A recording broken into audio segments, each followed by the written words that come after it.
Olá, vamos falar de um assunto que tira o sono de muita gente que estuda para concurso: demonstração dos fluxos de caixa, a famosa DFC. E quando a questão é da FCC, aí parece que o desafio dobra de tamanho, né? Mas calma, a ideia aqui é justamente descomplicar tudo isso.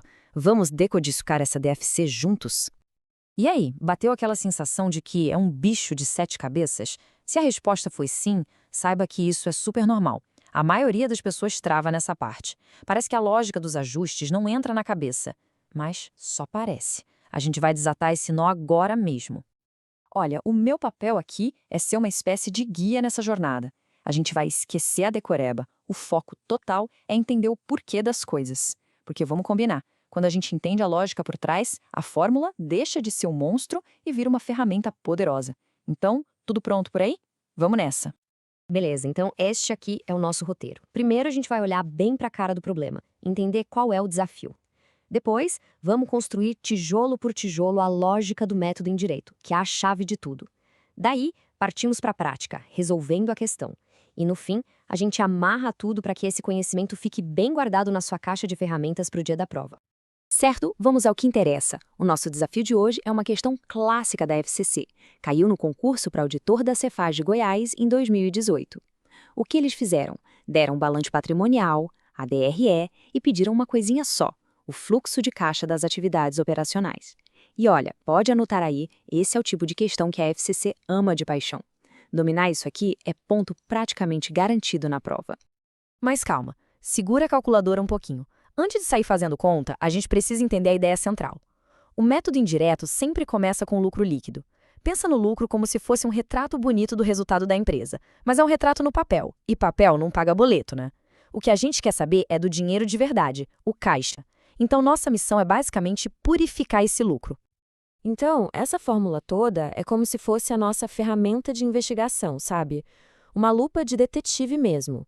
A gente pega o lucro líquido como ponto de partida e começa a investigar. Primeiro, a gente devolve para a conta aquelas despesas que foram registradas, mas que, na real, não fizeram dinheiro sair do caixa. Depois, a gente remove as receitas que também só existem no papel. E, por último, a gente vai buscar as pistas lá no balanço patrimonial. Ok, nossa primeira parada nessa faxina é a DRE, a demonstração do resultado.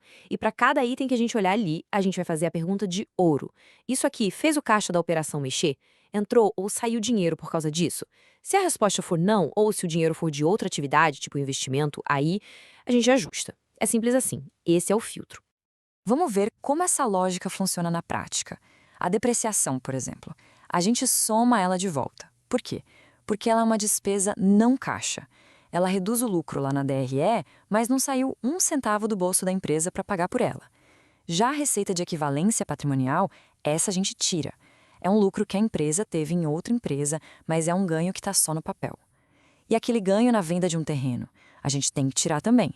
Ué, mas entrou dinheiro? Sim, mas essa grana veio de uma atividade de investimento, não da operação do dia a dia, que é o nosso foco aqui. Certo, depois de limpar a DRE, a segunda parte da nossa missão é olhar para o balanço patrimonial. É aqui que a gente vai ver como as variações nas contas operacionais, tipo estoques, clientes, fornecedores, afetaram o caixa. E para isso, tem uma regrinha de ouro, um macete que salva vidas na hora da prova. E a dica de ouro é essa aqui, é para internalizar mesmo. Pensa assim, os ativos operacionais são do contra, eles agem de forma inversa ao caixa. Se o estoque aumentou, significa que a empresa usou caixa para comprar mais mercadoria, então o efeito no caixa é negativo. Já os passivos operacionais, esses são parceiros, eles andam junto com caixa. Se a conta de fornecedores aumentou, quer dizer que a empresa deixou de pagar, segurou o dinheiro, então o efeito no caixa é positivo. Pegou a lógica? Ativo é do contra, passivo é parceiro. É isso. E olha, pode acreditar nessa fórmula, nesse método, porque as principais bancas do país, FCC, FGV, Sebrasp, todas elas são simplesmente apaixonadas por esse assunto. Então, dominar essa lógica não é só para acertar uma questão, é para garantir pontos que com certeza vão aparecer de novo e de novo. Então tá, chega de teoria, vamos para a hora da verdade. Agora, a gente vai pegar tudo isso que conversamos e aplicar na prática, número por número, na questão da Cefaz Go. O primeiro passo, como a gente viu, é ajustar o lucro líquido, usando as informações da DRE. Vamos lá. Ok, vamos para os números. O ponto de partida é o lucro líquido que a questão deu, 124.800. Beleza. Agora os ajustes. Somamos de volta os 72 mil da depreciação, a despesa que não teve saída de caixa. Depois tiramos os 36 mil da receita de equivalência, porque é um lucro que não virou dinheiro. Aí, somamos os 60 mil da despesa financeira, porque a questão avisou que ela não foi paga. E por último, tiramos os 84 mil do ganho com a venda do terreno. Fazendo a conta, chegamos em um lucro ajustado de 136.800. Perfeito! A primeira parte da nossa faxina está concluída. A gente já ajustou o lucro, agora vem a segunda etapa, que é onde muita gente escorrega, analisar as variações do balanço patrimonial. Mas como a gente já tem a nossa regra de ouro na mão, vai ser bem mais tranquilo. Se a gente olhar os dados que a questão deu, dá para ver que todas as contas operacionais que importam para a gente tiveram um aumento de um ano para o outro.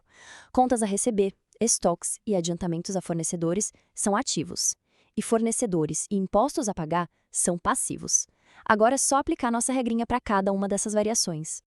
Então vamos lá. A gente parte do nosso lucro ajustado de 136.800. Os ativos aumentaram. E ativo é o quê? Do contra. Então o efeito no caixa é negativo. A gente vai subtrair 240 mil de clientes, 112 mil de estoques e 8 mil de adiantamentos. Agora os passivos. Eles também aumentaram. E passivo é o quê? Parceiro. O efeito no caixa é positivo, então a gente soma 116.400 de fornecedores e 31.200 de impostos. Agora é só fazer a matemática. Somando e subtraindo tudo isso, a gente chega no resultado final de 147.600 negativo. Mas o que um número negativo significa aqui? Significa que as atividades operacionais da empresa consumiram mais caixa do que geraram. E pronto, com esse número, a gente marca a alternativa correta na prova. Aí está, chegamos na resposta. Mas o mais importante aqui não é só o número final. É ter entendido o caminho, a lógica por trás de cada passo. Porque é esse raciocínio que vai permitir resolver não só essa questão, mas qualquer outra parecida que a FCC ou outra banca jogar na prova. Então, para fechar, vamos montar um kit de sobrevivência para a DFC. Ponto 1. O começo de tudo é sempre o lucro líquido. Ponto 2. Fazer a faxina na DRE. Ponto 3. Aplicar a regra de ouro do balanço. Ativo é do contra, passivo é parceiro. E o ponto 4, que talvez seja o mais crucial de todos.